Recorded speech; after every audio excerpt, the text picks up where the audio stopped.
ধ্বনির লিখিত রূপটাকেই বলা হয় লেটার। লেটার হচ্ছে 26টি, 5টি ভাওয়েল, 21টি কনসোনেন্ট।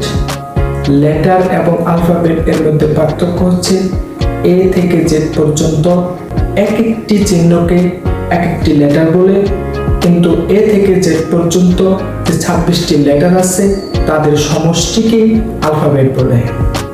এরপরে আমরা পড়েছি ওয়ার্ড সম্পর্কে, যেমন কতগুলি লেটার পাশাপাশি বসে যখন নির্দিষ্ট অর্থ প্রকাশ করে তখনই সেটাকে বলা হয় ওয়ার্ড।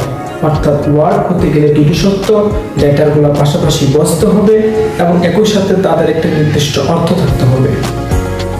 সেন্টেন্সের ক্ষেত্রে একই নিয়ম প্রযোজ্য অনেকটাই, যেমন কতগুলি ওয়ার্ড পাশাপাশি বসতে হবে এবং বক্তা যেটা বোঝাতে চেয়েছে সেটা যেন শ্রোতা বুঝতে পারে।